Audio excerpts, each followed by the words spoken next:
I can't think of a better way to open our second Marxfest weekend than with a Marx. Coming to the stage is a man with Marx indeed in his name and also an amazing artist in his own right. And we will experience that art with one of my favorite instruments, the ukulele, tonight. Will you please join me in welcoming to the stage Andy Marx. Hey. Here we go. Well, hello and good evening. Welcome to Marxfest Weekend 2. Is there anybody here who thought they were getting on the Cyclone roller coaster? No. And who's the guy who was talking about it being a safe place? I already feel unsafe. Anyway, can you help me? Anyway, welcome to my show, which is called It Had to Be Gus and Groucho too, or as I like to call it, Andy Marx and his extremely lucky DNA. I mean, you got to think about it. I mean, it's one thing to get one cool grandfather, but I got two of them. On my father's side, basically, you get one of the most iconic figures of the 20th century, and that is the incredible Groucho Marx.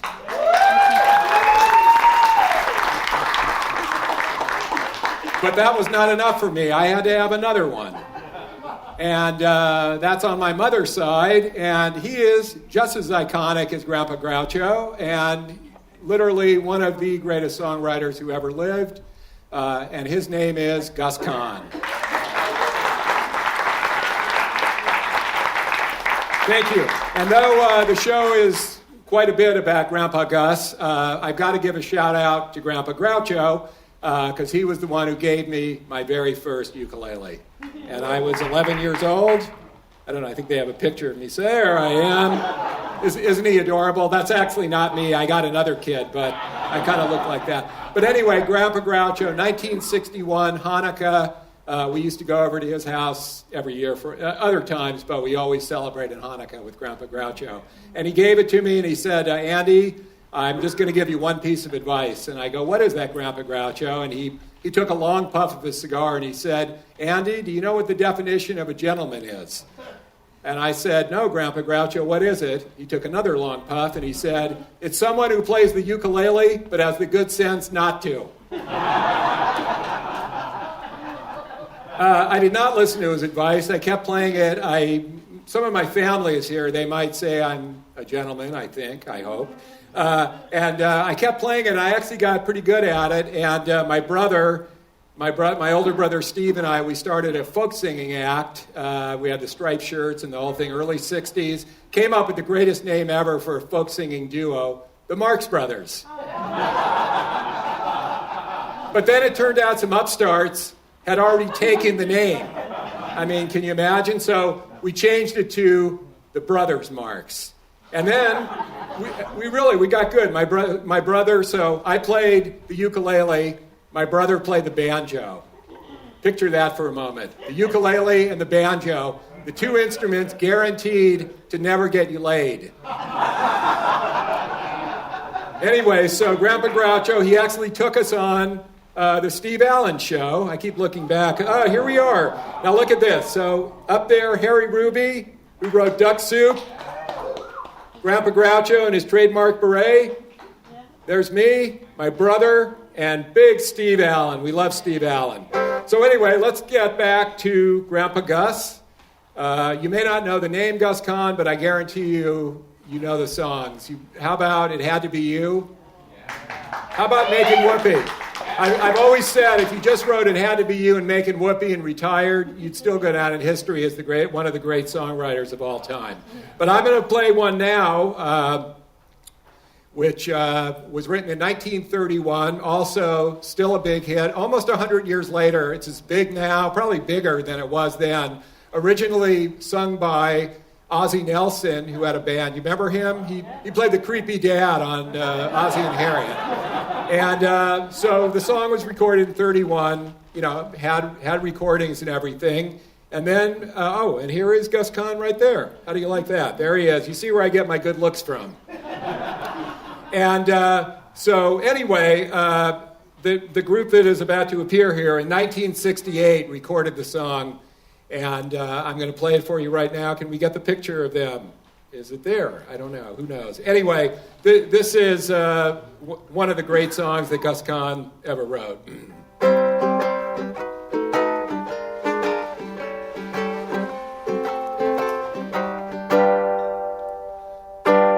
Stars shining bright above you, and sing along.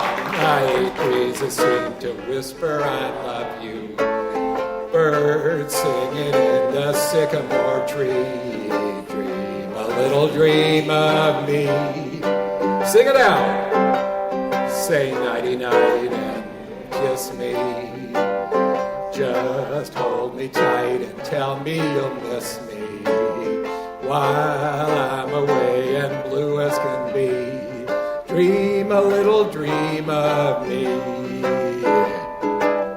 Stars fading, but I linger on, dear, still craving your kiss.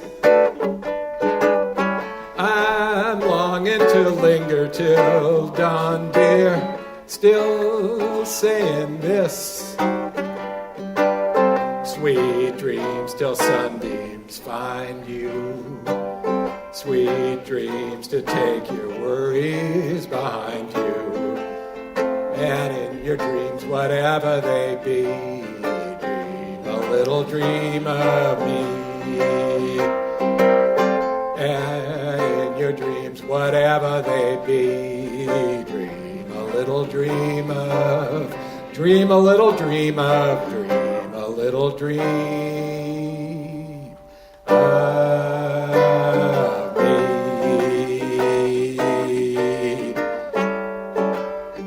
Dream a little dream of me.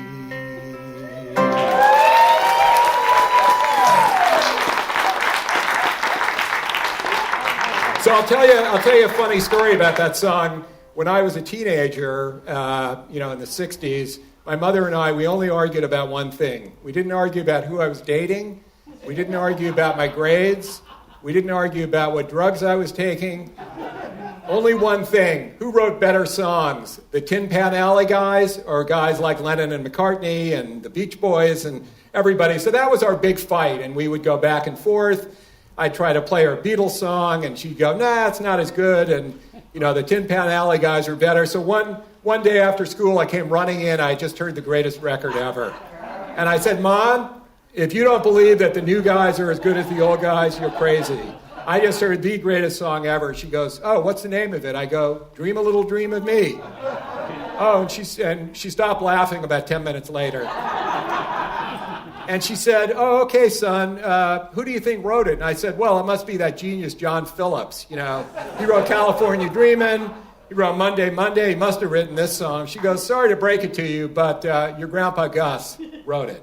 So that was one of the first times, that I kind of got hit over the head with, what a monster, figure in the music world Gus Kahn was. So anyway, I learned my lesson. There were a few other stories like that, which I will tell you about as the evening goes on. So anyway, now that you've heard one of his biggest hits, I'm going to take you way back to the beginning, and when he had his first hit. He was born in 1886 in Germany. He came to the United States in 1891. Did not speak a word of English. Basically, there were no books in the house. There wasn't much music. So you kind of wonder, wow, how did he get to be one of the greatest wordsmiths of all times? And what he discovered was the local library, and he basically turned into a voracious reader. And at the age of about 15, around 1900, he decided that he was going to be a songwriter. And he told his mother, and at this point, Gus was working in a glassware factory making $5 a week. And he said, Mom, I'm going to be a songwriter. And she goes, are you crazy? You're never going to make $5 a week writing songs. He said, Mom, I'm going to tell you something right now. I predict that someday I'm going to make $2,500 a year as a songwriter. So when we get to the end of the show, don't let me forget to tell you how much he ended up making. So anyway, 1906, it's New Year's Eve, And it's New Year's Eve night, and he goes to a party, and he meets a woman named Grace LeBoy. And she was a melody writer, and he was a lyricist, and they decided to team up and write some songs. So this was literally the first song they ever wrote together, and it's called Gee, I Wish I Had a Girl, and it became a million seller. Believe it or not, this was in the days of sheet music. I'm not talking about Spotify streams. And, so anyway, it's called Gee, I Wish I Had a Girl, and it was their first hit. Gee, I wish that I had a girl like the other fellas had. Someone to make a fuss over me and cheer me up when I feel sad. On Wednesday night I'm all alone when I should be up in some sweetheart's home. Gee, I'm lonely, gosh, I'm lonely, gee, I wish I had a girl, oh yeah. Gee, I wish I had a girl, oh yeah. Gee, I wish I had a girl.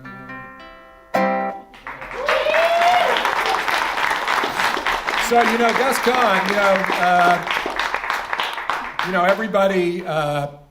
everybody today is very much into manifesting and doing a vision board, and you got to, do this, and you got to write down your goals and everything. So I got to say, Gus Kahn, he was really like the original manifester. He wrote a song called Gee, I Wish I Had a Girl, and he got a girl.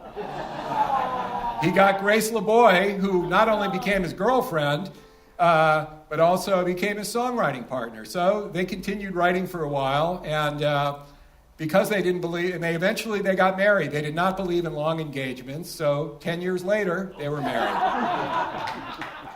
So, a lot of people ask me, what was Gus Kahn like? And, I never met him. He passed away in 1941, and I know I look decrepit, but I'm not that old.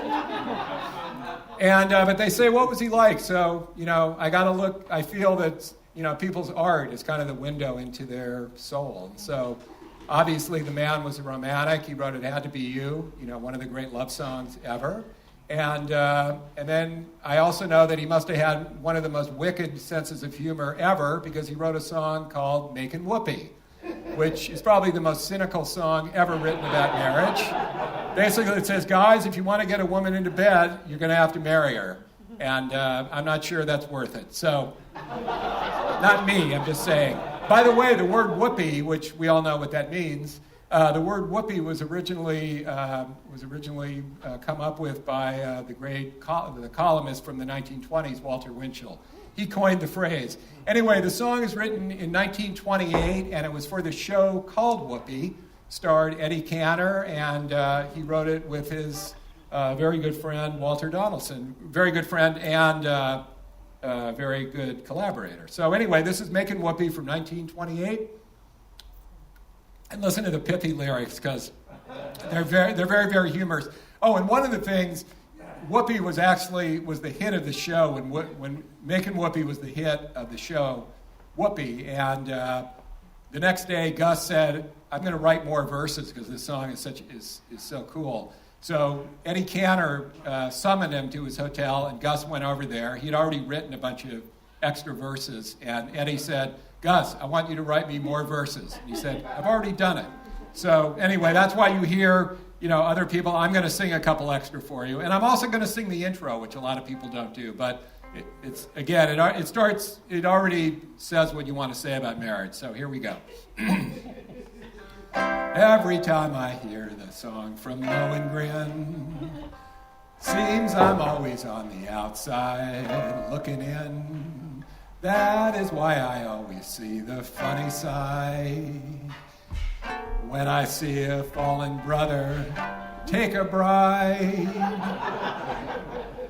weddings make a lot of people sad. But if you're not the groom, they're not so bad. Another bride, another June, another sunny honeymoon. Sing it. Another season, yeah. Another reason to make whoopee. A lot of shoes, a lot of rice. The groom's so nervous, man, even thrice. It's really killing. The cat's so willing to make whoopee. Picture a little love nest down where the roses cling. Picture that same sweet love nest. Think what a year will bring. He's washing dishes and baby clothes. Man, he's so ambitious that he even sews. So don't forget, folks, that's what you get, folks, from making whoopee. Here's a new verse. He doesn't make much money, only 5,000 per. Some judge who thinks he's funny says you'll pay 6 to her. He says, Judge, suppose I fail. The judge says, budge, right into jail. You better keep her, it's really cheaper. You better keep her, it's really cheaper. You better keep her, it's really cheaper, yeah, than making whoopee.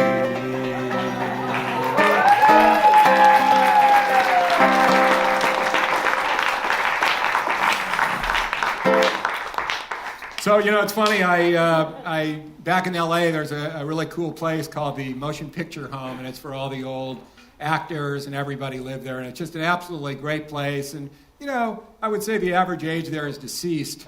But anyway, I did my show, and there were like 200 people there, and I do making whoopee, and I go, hey, is anybody at this place getting whoopee? And literally all 200 people in the room raised their hands. So as soon as the show was over, I put my name on the waiting list. So once, so Gus Kahn, he got married, he made whoopee, and he had 2 children. He had my mother, Irene, and he had a son named Donald, who was my uncle.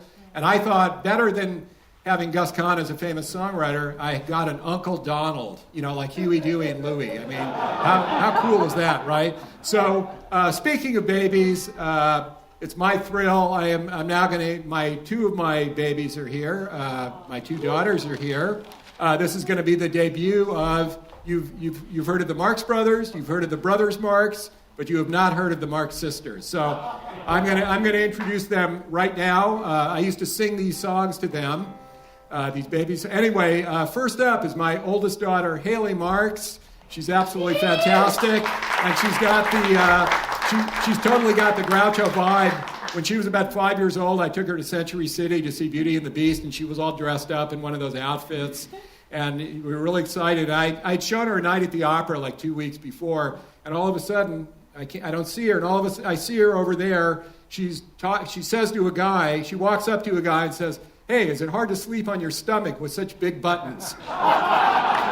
So at the age of 5, so Haley Marx, stand up. Come on, Marx sister. Go to the Marx sister. All right, now the next Marx sister is my younger daughter, and her name is Gracie Marx, named after Grace Kahn, the wife of Gus Kahn. And anyway, she is fabulous, and the wonderful thing I love about Gracie is her great-great-uncle Chico, who we know is an inveterate gambler, would absolutely love. Gracie works for Fanatics, which is literally the world's biggest sports gambling site in the world. So your great-great-uncle Chico would be so proud of you, Gracie. I think you ought to try to do a seance. Maybe you can give him some odds on the NBA games going on. Anyway, Gracie Marx, where are you? Where is she? Yeah. All right, that's so cool. All right, so let's do one other thing I want to mention to you guys. And actually, it was one other thing I want to mention that I don't know if you guys have ever thought about this.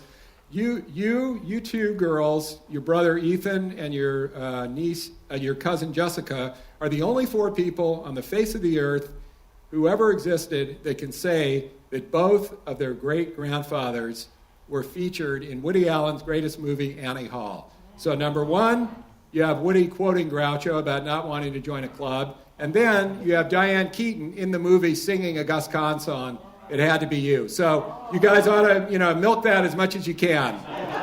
You might be able to get a TV show out of it.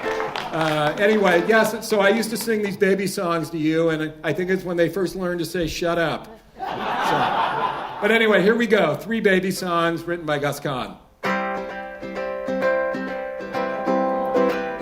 Yes, sir, that's my baby.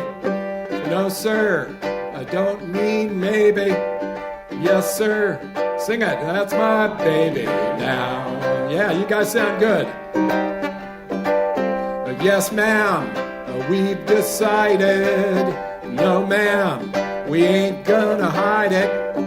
Yes, sir, that's my baby now.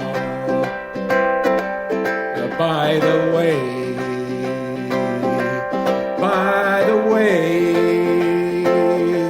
when we see the preacher, we'll say, everybody loves a baby, that's why I'm in love with you. Pretty baby, and I wanna be your mother, father, brother, sister too. Pretty baby, won't you come and let me rock you in my cradle of love, and we'll cuddle all night long. Oh, I want a pretty baby, and it might as well be you. Pretty baby,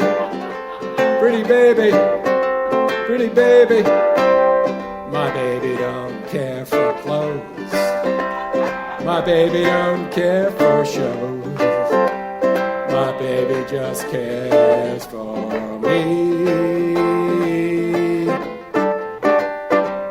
My baby don't care for cars and races. Baby don't care for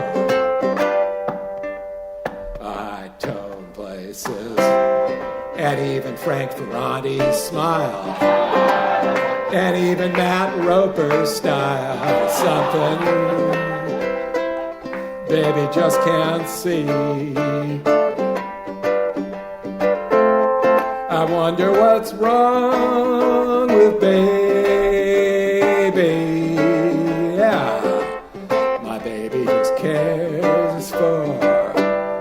My baby just cares for. My baby just cares for. Yes, sir, that's my baby now. Baby songs. Thank you. Love the way you guys are singing along. That is so cool. What were the laughs about? Was it something I said? Was it a dirty lyric? I don't know what. Anyway. So I'm now going to play a song that was actually introduced to me to my wonderful wife, who I also have to introduce. My wife is named Terry Press, and many of you may know her. She's considered probably the greatest marketing genius to come out of Hollywood in the last, 30 years. Anyway, nobody makes a move without her, and including myself. So when we were first dating, she came over one day, and I think the thing that was most important to her was, were we musically compatible? So I was cooking dinner. I thought I was really impressing her, and then I come out, and she's going through all my CDs, and she goes, "Oh, I just want to see if you need anything." So a couple weeks later, she brought over a Frank Sinatra album called "I Remember Tommy," and she says, "There's a great Gus Kahn song on here. It's called "The One I Love Belongs to Somebody Else." So I knew it, but I really kind of fell in love with it when she introduced me to it. And the other thing I must tell you about my wife that is so fabulous is that, like many of you, she got introduced to the Marx Brothers at a very young age. She was 13, and her father took her to a Marx Brothers movie, and she immediately fell in love and became obsessed with the Marx Brothers. She was so obsessed with them that she went to the library and she checked out Joe Adamson's wonderful book called Groucho, Harpo, Chico, and sometimes Zeppo. And she read it over and over and over. And she said to her dad, she said, I really love this book. Can I get my own copy? And he said, we can't afford it. So she was poor. How poor was she? She was so poor that she went and she got legal pads, checked the book out of the library, and literally wrote the entire book, word for word, on the legal pads. How's that for that's all right, let's give her a hand. And then, lo and behold, she ends up marrying me. So, I don't know, it's like a weird, it sounds like one of those weird Lifetime movies, right? Like the Groucho stalker. And then the ad line would be, it wasn't for love, it was for the Marx Brothers memorabilia. So anyway, thank you, Terry, and you get all the memorabilia anyway, so, Actually, I think she has more of it than I do. Anyway, so this is a song written in 1923. It's called The One I Love Belongs to Somebody Else.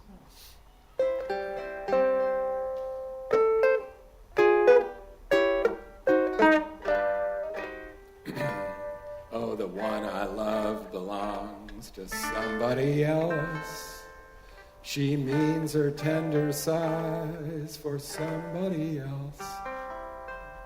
And even when she has her arms around me, I know her thoughts are strong for somebody else.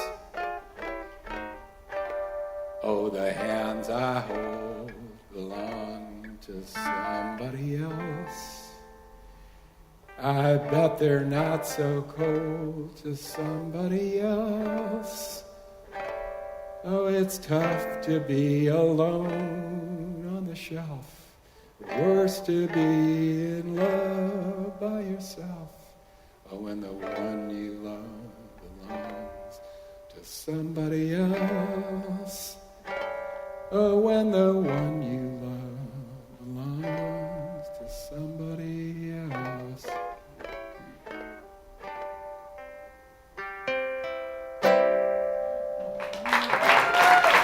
Thank you. All right, you ready to do some traveling? Yeah. Well, Gus Kahn, he loved writing about places all over the world. I don't think he went to too many of them, but he liked writing songs about them. And he wrote a number of songs about great geographical locations. And this is one of his biggest hits. It's called Carolina in the Morning. It's written in 1922. I would love it if you guys would join in. That would be so cool. All right. Please help. Nothing could be finer than to be in Carolina in the morning. Nothing could be sweeter than my sweetie when I meet her in the morning. Where the morning glories twine around the door, whispering pretty stories I long to hear once more. Strolling with my girlie where the dew is pearly early in the morning. Butterflies all cuddle up and kiss each little buttercup at dawn. And if I had Aladdin's lamp for only a day, I'd make a wish and here's what I'd say. Nothing could be finer than to be in Carolina in the morning.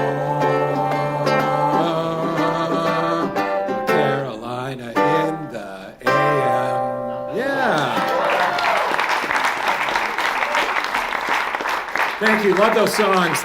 So another song, and this is kind of another great traveling song about a distant. He wrote a lot of songs about Hawaii. He wrote a song called Honolulu from the movie Honolulu. But he also wrote a song called Ukulele Lady, which has now actually kind of morphed into the state song of Hawaii. So how cool is that? So my grandfather gives me, for Hanukkah, a ukulele, and then my other grandfather writes a song called Ukulele Lady. which, reminds me, but not, I love that Jonny Porkpie, he loves ukuleles. Not everybody loves ukuleles. It's, I'll tell you a true story. I was doing a gig down in Hollywood in kind of one of the seedier sections, although it's all gotten pretty seedy now. Most of LA is pretty seedy. But anyway, I was doing a gig at the Gardenia Room, and I was doing it on my ukulele, and I parked, I went in, it was 10 o'clock at night, left one of my ukuleles in the car. I always travel with several. Went in there, did the gig, came out to my car, I kid you not, somebody had broken into the car, they took my wallet, my briefcase, and my sunglasses, but they left the ukulele. Not only did they leave the ukulele, but whoever broke into my car left another ukulele in the back seat. So anyway, this is a song, it was written by Richard Whiting, and one of the big hits was Bing Crosby, and Bette Midler, who is a native of Hawaii, sang this, had a wonderful record on it. So this is Ukulele Lady.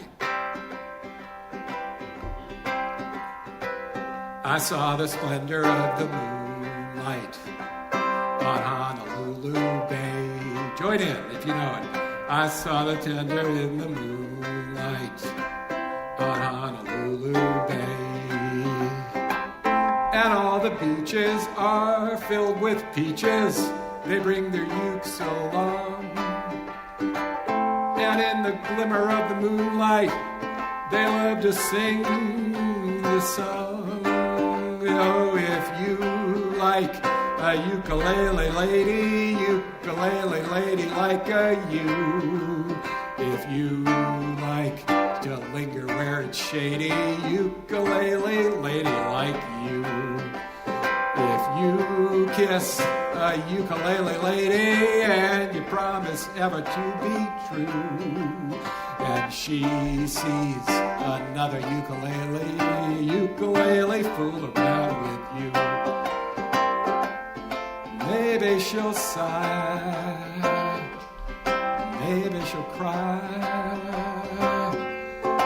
maybe she'll find somebody else by and by to sing to, where it's cool and shady, where the tricky, wicky, wacky woo.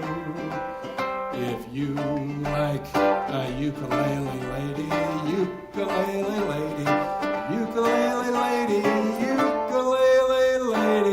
like you. Thank you so much.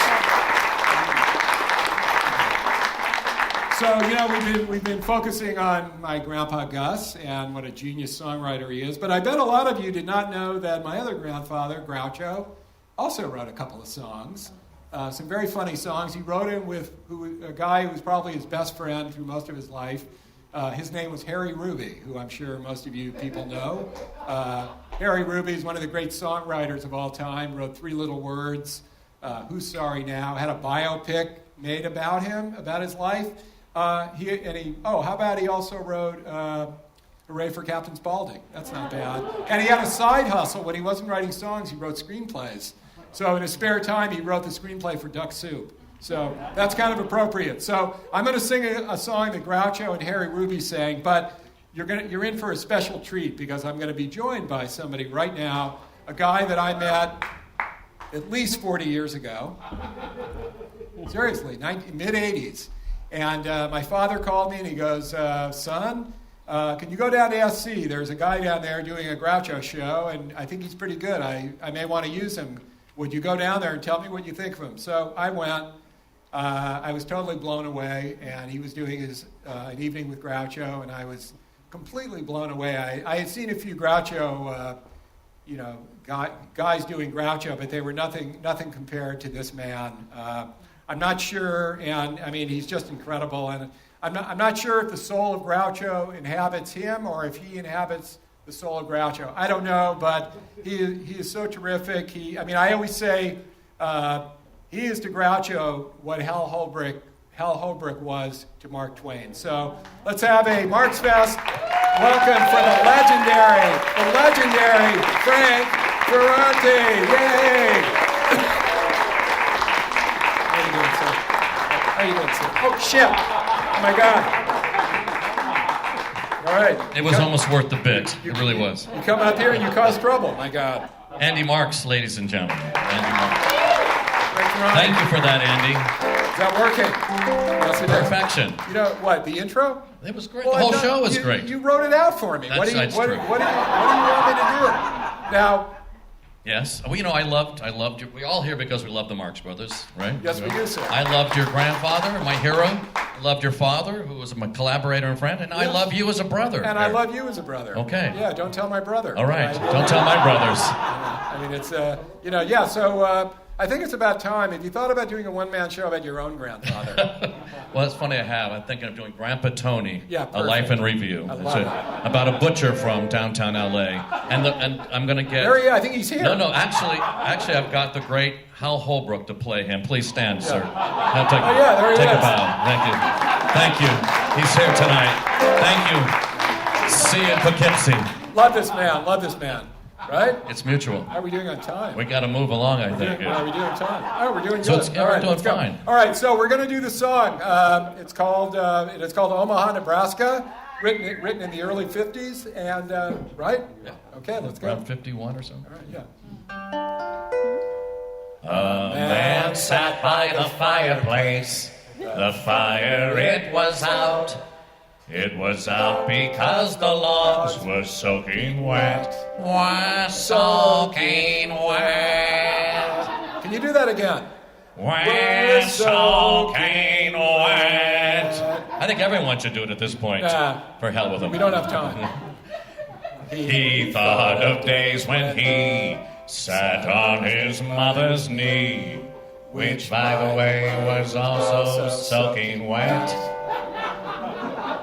He then put on his coat and hat and grabbed a nearby cane, and to the dear old fireplace these words he did exclaim. There's a place called Omaha, Nebraska, in The foothills of Tennessee.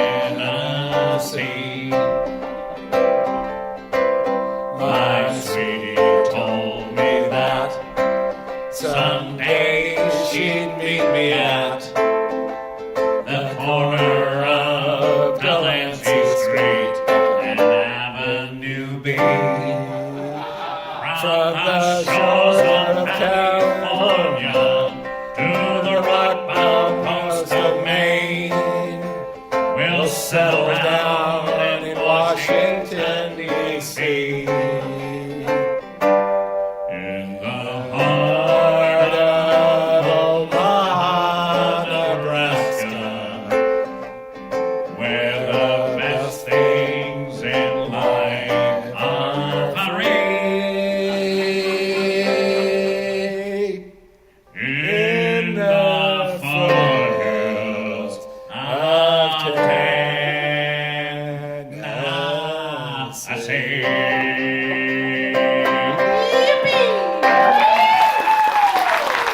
Thank you, Mr. Huckadunga. Thank you, Frank. Don't step over that cord again. Andy Marx, ladies and gentlemen. Thank you. All right, back to Gus Kahn. So we're now going to get to, I'm getting to my last two songs.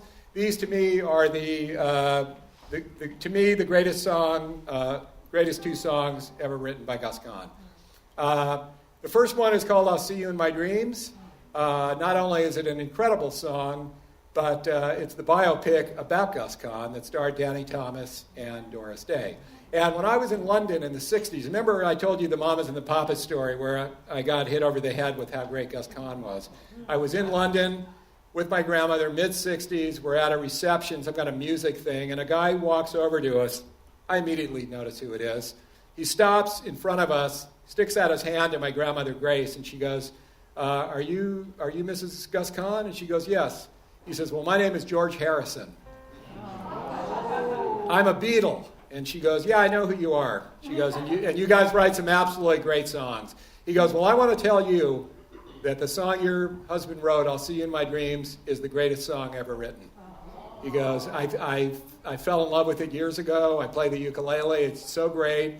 And my grandmother thanked him. And as he walked away, he had a little twinkle in his eye. And he goes, you know what? When they send me off, I hope they play that. So many years later, in 2001, George sadly passed away.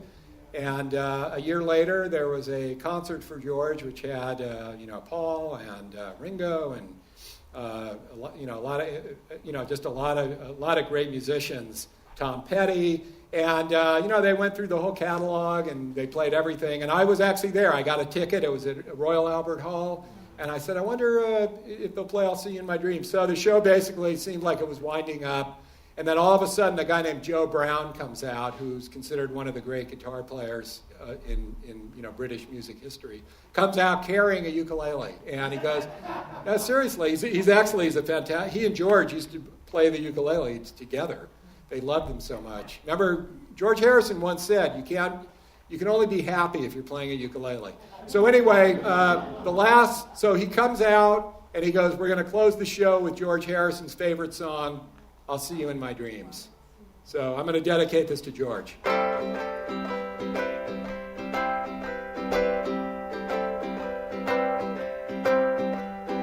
Though the days are long, the twilight sings a song of the happiness that used to be. And soon my eyes will close, soon I'll find repose, but in dreams you're always near to me. Sing it. I'll see you in my dreams. I hold you in my dreams. Someone took you out of my arms. Still I feel the thrill of your charms, the lips that once were mine, tender eyes that shine, they will light my way tonight. I'll see you in, I'll hold you in, I'll see you in my dreams. Absolutely great song. What a fabulous song. All right, we've come to the end of the evening. Well, you can always scream out for encores, but I think Frank needs to get up here. But I could not leave without finishing with this song. Okay, to me, this is the greatest song ever written. Tony Bennett once told me it was the greatest song ever written. Johnny Mercer told Tony Bennett that it was the greatest song ever written. And the song is called "It Had to Be You." It was written in 1924. Frank Sinatra, when his granddaughter was a baby, every night he sang "It Had to Be You" to her. I mean, can you imagine? And it's in the opening scene of Casablanca with Dooley Wilson, playing it. It's in it's in When Harry Met Sally. I mean, it's not just in it; it basically is the entire soundtrack. I used to, whenever I ran into Nora Ephron, I would always say, "Nora, I want to thank you for putting my kids through college." So, when I got out of college, I wanted to be a songwriter. Like back in the 70s, everybody in LA wanted to be a songwriter. Now they all want to be screenwriters, but back then you wanted to be a songwriter. And of course, you wanted to be obtuse and like cool and everything. So I wrote some songs and I went over to Grandma Grace's and I said, "Hey, Grandma Grace, I've decided I'm going to become a songwriter. Will you listen to my songs?" And she goes, "Yeah." And I play one, no reaction. Play two, no reaction. Play three, no reaction. I go, "Grandma, you don't like them?" She goes, "I have no idea what they're about." And she goes, let me tell you what I told your grandpa Gus when he was first starting out. I said, "Gus, do you know why people write songs?" And he goes, "No." And Grace said to him, "They write songs because a lot of people don't know how to say I love you, so you do it in 32 bars of music and words. So he took that to heart. So think about it had to be you. He basically came up with an entirely new way of saying I love you. You know, and nothing wrong with I love you, but to say it had to be you. So next time you're with your lover, your wife, your husband, your concubine, your friend, or, you know, whatever, you know, instead of saying I love you, try saying it had to be you. And who knows, maybe you'll get to, in the words of another great Gus Kahn song, maybe you'll get to make some whoopee. Why do I just do as you say? Why must I just give you your way? Why do I sigh? Why don't I try to forget? It must have been that something lovers call fate kept me saying I had to wait. I saw them all, just couldn't fall till we met. All right, join me. It had to be you. It had to be you. I wandered around and finally found somebody who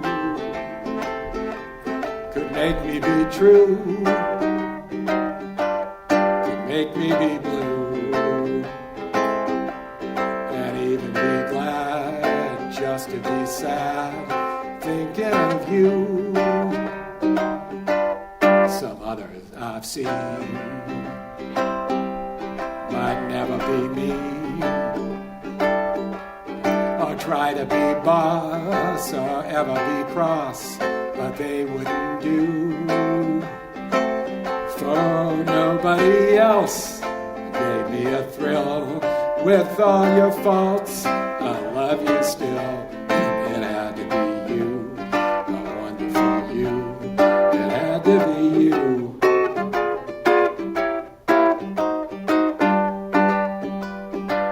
For nobody else gave me a thrill. With all your faults, I love you still. It had to be you. It had to be you.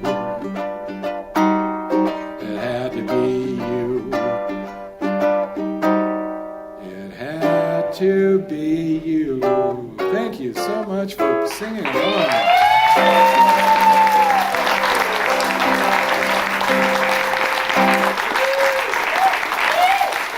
And I forgot to dedicate that to my beautiful wife, Terry, is here. So, Terry, that was for you. All right, you've had enough of me. It's time for Frank. I don't know. Is there time? Is there time? I don't know. All right, I'll do a quick one. It's very short. Well, I know, but we have the beautiful Frank, the legendary Frank Fante. All right, I'm going to do, this is a wonderful song, not as well known as the others, but Frank Sinatra, another reference to Frank. He basically told me that of all the, well, he didn't tell me, but I've read that of all the Gus Kahn songs, this is one of his favorites. It's called Swingin' Down the Lane, written in 1923. So here we go. Everybody's hand in hand, swinging down the lane. Everybody's feeling grand, swinging down the lane. That's the time I miss the bliss that we might have known.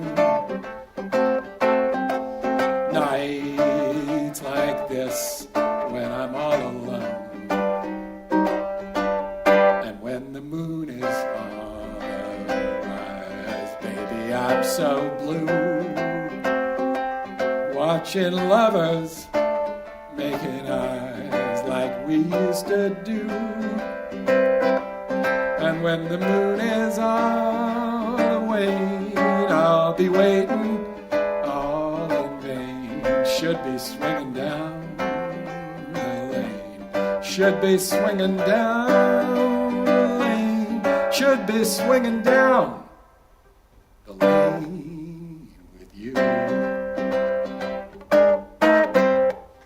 Thank you, sir. Thank you. All right, we got to get The incredible Andy Marx! Yes, thank you. Hi, I'm Dreya Weber, and I'm here because I directed the production of Frank Fante's Groucho that's currently playing on PBS across the country. And thank you. But we want to get right to it, so I'm going to invite out the wonderful Frank Ferrante so we can start talking.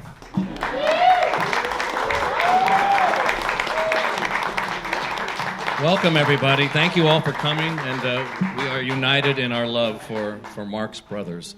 So thanks for coming to the Andy Marx with Frank Ferrante evening. Yeah, so talk about the genesis, the beginning, where you started to where you are now. I feel like so many people in this room, we have a passion for the Marx Brothers.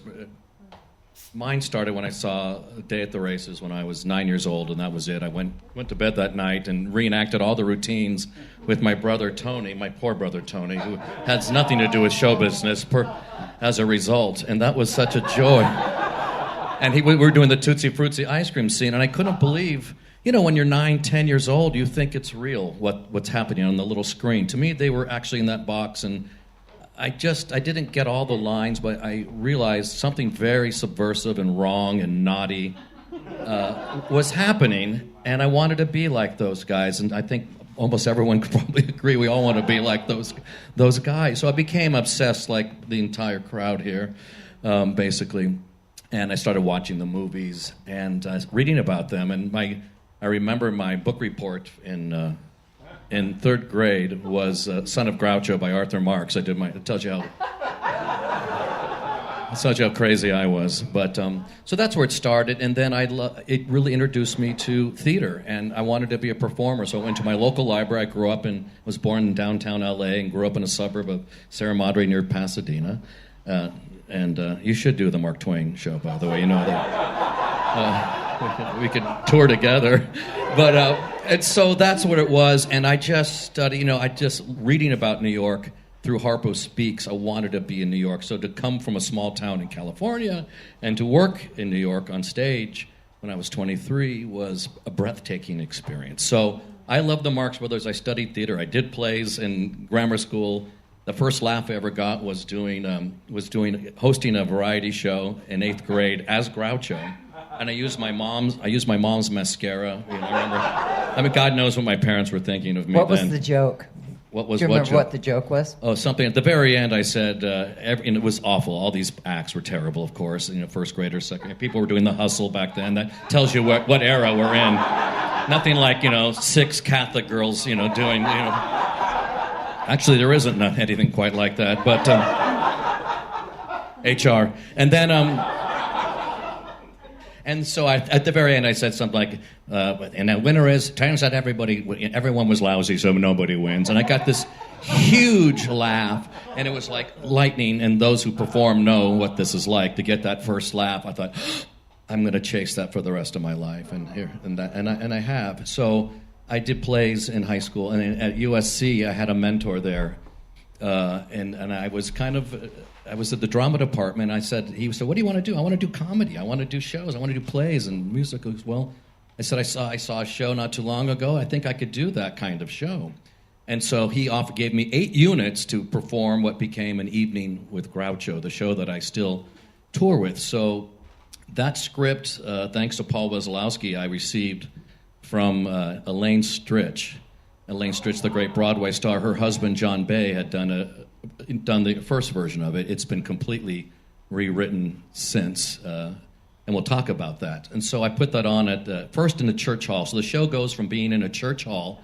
Imagine I'm doing this great comedy about a great Jewish comedian. I'm literally underneath an altar of a Catholic church doing it. And I don't know if there's anything more subversive than that. And I remember, I was saying, Dre, I remember I'm 20 years old.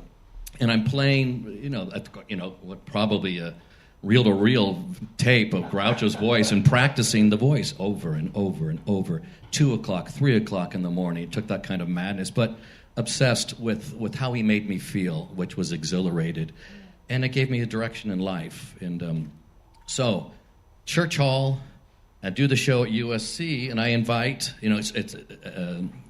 Arthur Marx, Groucho's son, Andy's father, and Miriam Marx Allen, Groucho's daughter, showed up, and Maury Riskind, who Marx fans know as having co-written Animal Crackers and done the screenplay for Coconuts and A Night at the Opera with George S. Kaufman, and they're in the audience on my campus at USC, and I remember being so nauseous. 21? I was 20. It was my 22nd birthday, and it was well received. And Maury Riskind, who wrote the line with George Kaufman, we're not sure exactly who wrote it. One morning I shot an elephant in my pajamas. That line. He's in the audience, and he says to me, Frank, and he's 89 years old now. He's about this tall, all right? Looks like Yoda. He goes, Frank, I hear you're all of. Is this something I said? I go, my agent is here tonight. Thank you, sir. Thank you. That explains it. It gets me all the good gigs on Coney Island. Lock the door, Noah. Lock the door. Don't let him back. Don't let him back. And Maury Riskind says to me, Frank, I hear you're all of 22. Isn't it time you retired? But that kind of, and he, it was his last public appearance, and he passed away 4 months later. And I have a beautiful letter from him saying that Groucho would have been happy and flattered by your portrayal. And the big thing that came of that was I was hired by Groucho's son, Arthur Marx. Andy was at the show the second day. And Arthur goes, if I ever do a show about my father again, I'd like to use you. And he had a show that was tooling around, but had not played New York or London. And that was Groucho Life in Review, in which I played Groucho from 15 to 85. And within a year of my graduation, I was in New York, off-Broadway, doing that. But, so I always think of, it's been 40 years since the Church Hall performance. So here we are, 40 years later, from Church Hall to PBS. So you got the script from Paul Wazlowski, who got it from Who's Elaine here in the Stritch, back there. Thank you, Paul. And it was from John Bay, her husband's version of the show. But then something happened because a big chunk of your show now is audience work. That's right. So I've been doing crowd work for many years, but it started by making a mistake. And those who do improv here and stand-up know that's when you figure it out, how to cover yourself. So I went up, I bobbled a line, I think, at this USC performance a long time ago, and I made a joke, and I realized that gets a bigger laugh than the joke would. And the more I did it, the more at-bats I had, and I've done thousands of these, the better you got. So the better I got. And I have to say, I had time. I had 2 weekends in Phoenix in 1995, and I pulled the show out, and someone had booked me. And this is the first time I'd stepped off a stage and started working a crowd, and it changed everything. I thought, this is what people want. And Dreya has been very helpful in saying, we don't need that song, or move these stories here or there. She's great at structure and storytelling. But that was really the beginning. I made a horrible joke at first, like some guy, I said, what do you do for a living? The guy says, I'm in radio. Well, so I said something like, well, you've got a great face for radio. Something, I mean, a bad joke, but it was the beginning of knowing I can spritz, and then you start to make stuff on your up on your own, and then put them in the files. So I'd say every night there's new stuff, depending on the crowd, and then some of the stuff is ready to go at any moment. Those who host know what that's like. So, yeah, so I love the fact that a third of the show is now improvised, which is something he was masterful at. And also creating the illusion of improv. What Groucho's a genius at is that you don't know when he's improvising or not. You Bet Your Life was designed in a way. And my show has become more in the improv sections like You Bet Your Life. What's your name? Where are you from? What are you doing? What are you wearing? And then just engaging, trying to create comedy from whatever's before you, finding those little embers that you can ignite further. So that's really how it started for me, with the improv. And I do other comic characters that are also inspired by Groucho. And I loved Dame Edna, who to me is the greatest of all of them, period. Who just to me is the best. And people who create things from scratch, characters from scratch, like Pee Wee Herman, just the madness, the commitment, the immersion is what I loved about it. So I came up, thanks to Groucho, I was able to carve out a career as a crowd worker, which to me is more satisfying than anything I've done, is being able to work that in directing plays. But capturing improv and the immediacy of audience and work, and then actually having it seem like anything editable on film it really is a miracle. It's practically impossible. And the only reason this got done is the pandemic. The show was shot in 2017, so we had a year and a half to edit this thing. We had 4 different camera angles, including a handheld, and we looked at all this all these assets, and this is impossible. It's never going to get done. And then we had none of us here had anything to do, really, except try to kind of do, it was a prayer. I mean, the idea that she says, Frank, I'm going to edit this film for you as merchandise because you don't like your other show on tape. So at least you'll have something you're proud of. And then she starts editing. I said, Dreya, this is going to be a PBS special. And she laughed and she said, don't put that on me. And you know what? I did it. I raised the money and I talked to the right people and worked and every station was contacted. But basically because we had the time to do that, and time is precious. Well, also, this was the Cincinnati Playhouse in the Park, and theaters never let you film, and they let us do it, and that was the first miracle.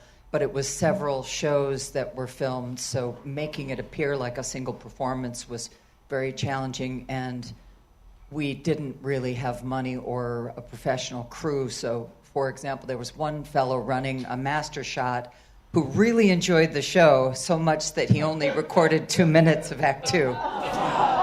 Yeah, so there were, it was so devastating to try to make that work. And that's why the pandemic was awesome, because there was literally nothing else to do. But anyway, so I thought maybe you could talk about some of the differences between the two shows that you do. I'll keep this quick. Yeah. This show, as some of you have seen it in person, some of you have seen it on PBS, on television, and this show is free form, and I love doing it because every show is different. People go, aren't you bored of doing this for so many years? Well, no, because this particular role is so invigorating, it's exciting. So this is a pastiche. The thought is, what if Groucho Marx had performed live on stage in Skowhegan, Maine, doing a show? And this was my fantasia, my fantasy of what maybe it would have been like. It's what would have entertained me.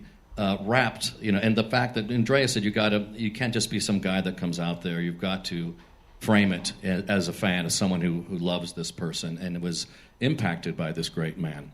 And so that's the show. The show is freeform and fun, and about a third of it's improv. Groucho Life in Review, written by Arthur Marx and Robert Fisher, is a biographical take in which I played Groucho from age 15 to 85, and it did very well in New York and London. It was filmed years later on PBS. And it has some beautiful writing in it. When Chico's death scene, the last interview with Groucho in 85, there's some great lines in there. What are some of the great lines in there? Set me up, will you? Captain. We were talking about one I like when Groucho goes, I was in Rome or Milwaukee. That to me was it's just taking that long 3 beats, and that's barely a line, but it's kind of the essence of who he was then. So anyway, recently we were able to go do a Life in Review again after 20 years. So when I first played Groucho's life, I was 22, 23 years old, unformed, and I knew more about Groucho than I certainly knew about myself. There was no self to know for many, many years. And to go back, to return to it at my age, at 40 years later, recently at the Walnut Street Theater, was very moving to me because I'd been through everything, many things that Groucho had been through relationships and children and financial, everything you can imagine that we all go through. So it had a whole other dimension for me. So it was really wonderful to return to the Walnut Street Theater and play in this theater where I'll Say She Is played, which is one of the reasons we're here this week, and to feel the ghosts of the Marx Brothers. It was a profound experience, knowing that they were backstage, that those are the same bricks, and Groucho and Chico were all over the Harpo and Zeppo were everywhere in that building. It was beautiful, and we'd like to introduce someone who can talk about what it was like. I have to say, it was Dreya played all the women of Groucho's life, and that included, from Margaret Dumont to Groucho's wives, brilliantly. And we had the privilege of also playing with Matt Roper, who is very well known here, and he played Harpo and Chico, and I wanted to bring him on as a special guest and thank him and maybe get his thoughts about working on the show. Matt Roper, ladies and gentlemen. Right there. Matt Roper, ladies and gentlemen. Hi. Thanks. Hi, Matt Roper. So I want to say something about this guy. I said I've done the show many, many times. I mean, hundreds and hundreds of times. But there were moments in the show that we just did in March and February where I looked at this guy and went, oh my God, it's like being with the essence, the spirit of Groucho Marx. And I've never had that feeling before doing it. And it's wonderful to be surprised at this stage of life. And he's got that kind of talent, as you all know. You know, he creates different characters, and he doesn't come to it as the same kind of fanatic that many of us are in here. He has many, many interests. We all do, but you weren't necessarily a huge Marx fan coming into this. No. And if maybe you could speak to that and what it was like to play these guys. Sure. Well, I definitely have Chico's compulsive nature and his addictive streak, so I find it quite easy to relate to Chico in that way. I missed your shout out. Is Andy here still? With the song. Sorry about that. It's the F Train. The F Train always screws me up. But so he sang backstage for me, "My Baby Just Cares for Me," and I filmed it. So thank you for that. But I said it's almost like coming full circle for me, because at the age of maybe 17, 18, I went to a little cinema in London that seated 50 people. Woody Allen had a film out called Everyone Says I Love You. And there was this big Groucho party at the end. And I was like, what are they doing? You know, I was kind of a little too young and green to understand Woody's humor, but that song was in it. I think I bought the album, I bought the soundtrack. So to be here with you and have you sing that for me in New York is great, you know. But that wasn't, you didn't ask me. No, it's all right. No. I just wanted to say thank you and acknowledge that. Playing Chico. Well, in the show, he plays Chico as the character, which he does brilliantly, as he did in Alsatias. I did the Coconuts with Matt and... an Englishman pretending to be a New Yorker who's pretending to be an Italian. It's a very specific talent to have. The rhythm and the timing is like... nothing I've experienced. I mean, and you start to think a lot. It's a beautiful thing. So you took on that, but you're playing in a way. You're playing off stage and on stage. Yes. Chico. Yeah. And I love that, the way that you were able to embody this kind of sad, charming figure that was Leonard Marx that we all love. And I would like to say something about that. We did a scene from a written scene from You Bet Your Life. My favorite scene where in the whole show. He played Chico and I played a female contestant, and I used to, I think I was blushing on stage because the way he would flirt with me as Chico was... In the applause sequences, I kind of flirt. Somebody came to see the show. Somebody came to see it and said, "Oh yeah, it really reads that you're flirting with her right from the back of the house." Flirting is a nice way to put what you wanted to do, really. And he was older too. Chico was older at that point. I was playing him older, and he was at it. Was it you or you that telling me with Chico was womanizing right to the end of his life? You know, who was I telling think we're me talking that? about Bob Hope. Okay. I think we're talking. Anyway, we should probably bring Andy in. Yes, we should. But anyway, is there anything you wanted to share before we? Yes, before. You would like to answer any question that's been asked tonight. We're good. Let's get Andy up. Anyway, Matt Roper, I wanted to, we all love the spirit of the Marx Brothers, and this guy knows how to conjure it, and that's why we wanted Matt to join us. You're beautiful. All right. Can we run the scene? Do you want to try and run it from memory? The You Bet Your Life scene? The three of us, when we haven't... You go there. Oh, God. We haven't done this for what? Welcome, You Bet Your Life. See, the secret way to divide an extra $100. It's a common way, something you see every day. You know, I used to work with a fellow who looked exactly like you. His name was Chico Marx. I'm a Chico Marx. You're Chico Marx? Yeah, I'm a Chico Marx. Well, no wonder why you look like him. But I still insist there is resemblance. Yeah, that's so funny. He thinks we look alike. Well, if you do, it's a tough break for both of you. Now, Chico, I'll get back to you later, but first I'd like to talk to this lovely young lady over That's here. all right. I can't blame you. Now, lovely young... I never stepped on your laughs during the show, though, did I? No, never. Now, lovely young lady, what's your name? Catherine Dubois, Groucho. Catherine Dubois Groucho, wonderful name. That sounds French. Oh, it is. My husband's French. Oh, you're married? Yes. Do you have any children? Yes, I have 12 children. 12 children. It's quite a habit your husband has. Well, everybody has habits. You have that cigar of yours. Yes, but I take it out once in a while.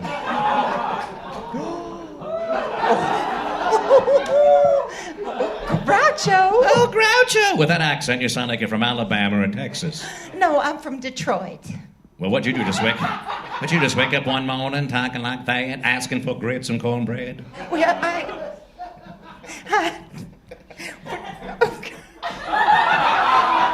This is the line you'd screw up every night. I don't know. My husband's. I picked up his accent just like that. Just like that. I bet he picked you up just like that. And what does he do, Catherine? Well, he's a career Army officer. And we live in Georgia. I see. And what is it about this gallant Southern lad that just swept you off your feet? Oh, Southern boys are just charming. They're polite and considerate to the needs of a woman. I see. Now, Catherine, what about Chico over here? Do you think he'd be polite and considerate to the needs of a woman? Hey, lady, I'm polite and considerate to the needs of a woman. You just tell me what you need and I'll consider it. I'm sorry. Chico, this isn't that kind of show. And by the way, what are you doing these days? I'm here to plug my band. We open Tuesday at the Palladium. Well, what's the name of this outfit of yours? Well, the name of the outfit is the Chico Marx Band. That's brilliant, very original. We wanted to call it the Benny Goodman Orchestra, but that name was already taken. There we go. That's probably good enough. There you have it, right? I'm glad we did that. I was wondering if you remembered everything. You're good. Anyway, thanks for tolerating that. That was wonderful. So in between, there was a lot of flirting happening between them. Anyway, we should bring up Andy and open it up. Andy Marx. Andy Marx, please come back.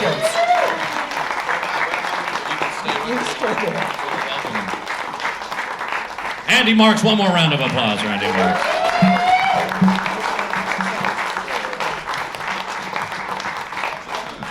So, does anyone have a question? Please raise your hand, and I'll. Yes, sir.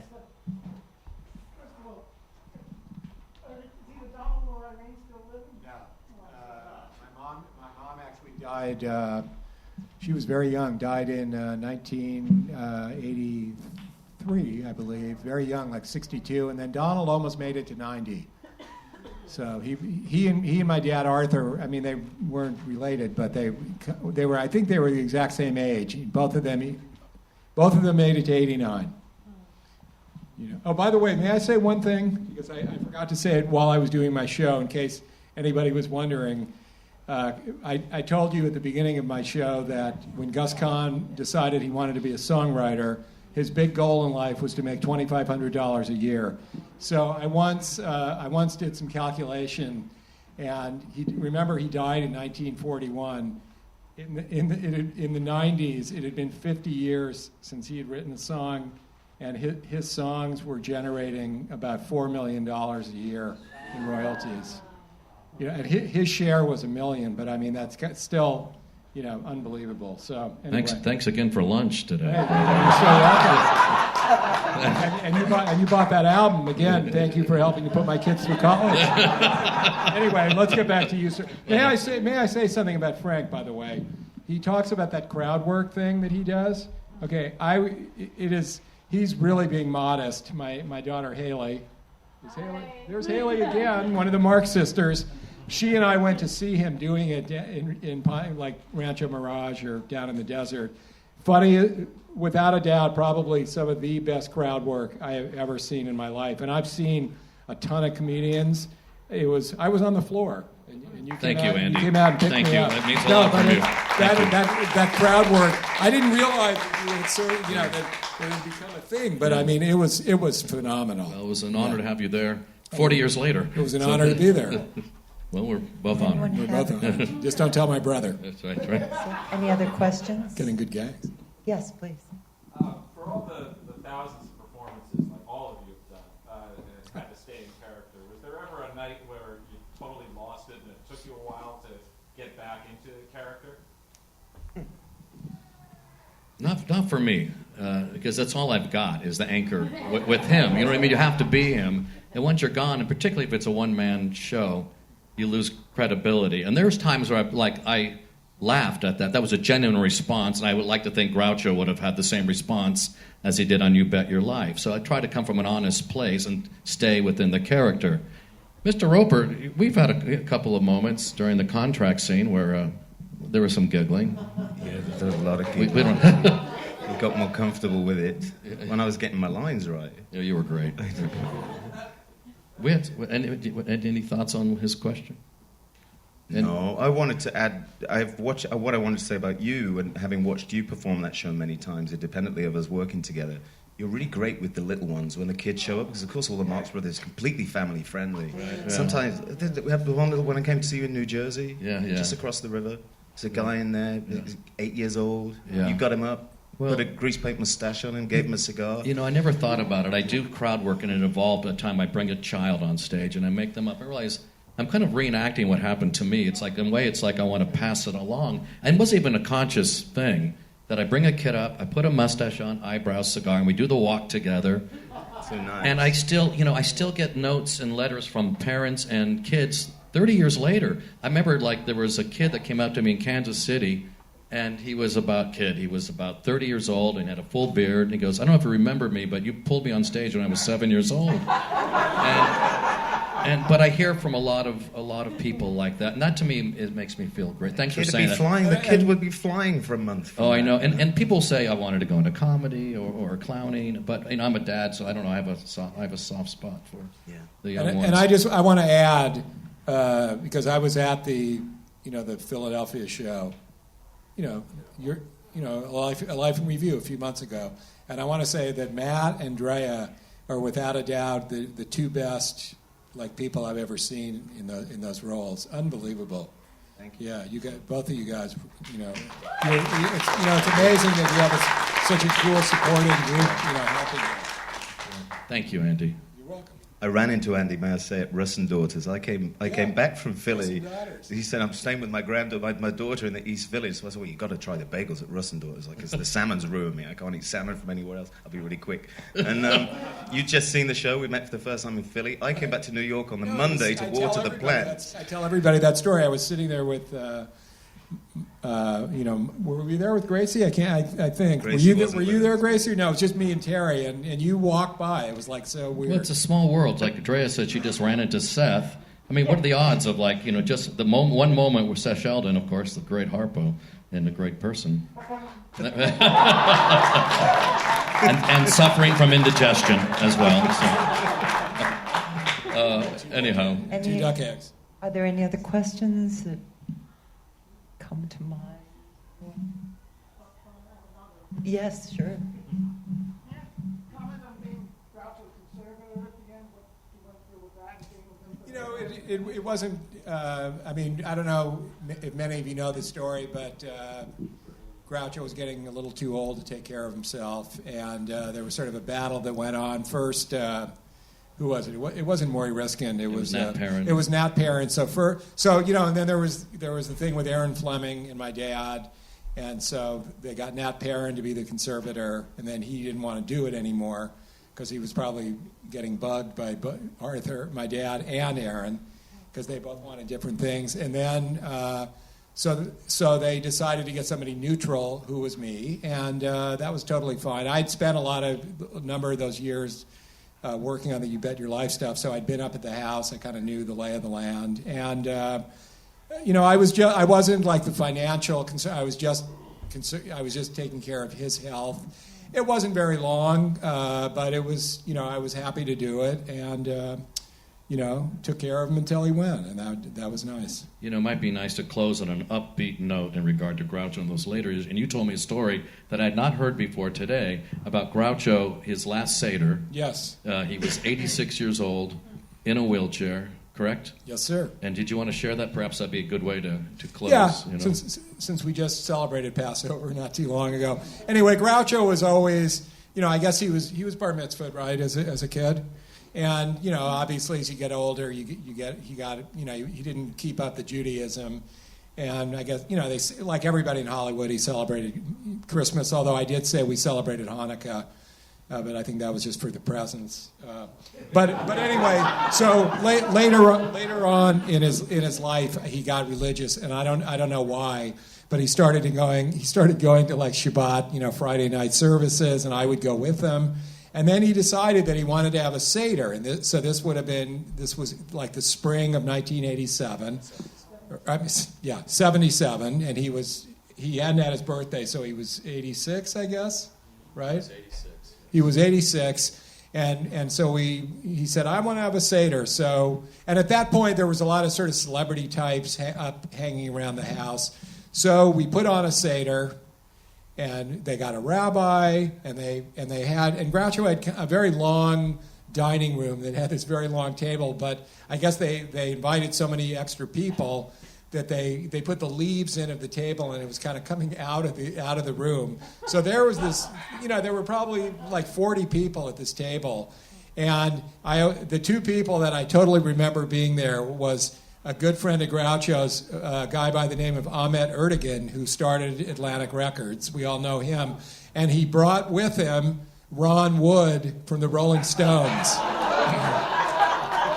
And I believe that Ron Wood, he did a book, and I don't know if it was his paintings or it was an autobiography, whatever, but he talks about coming to the Seder. So that was really cool. So we're all seated around this long table, and at the far end of the table is Groucho in a wheelchair, very frail, doing the voice kind of like that way, that you were doing when he could barely speak.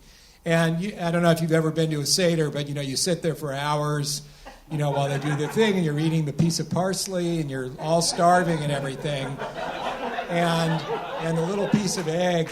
And so the rabbi is doing his whole thing, and there's a little bit of a pause, and the only thing you hear from the room is Groucho saying, "When are we drinking the wine?" And so everybody laughed, and then the rabbi went on, and this went on for like another, and he would go, "When are we drinking the wine?" Why don't you do it in the good voice? When are we drinking the wine?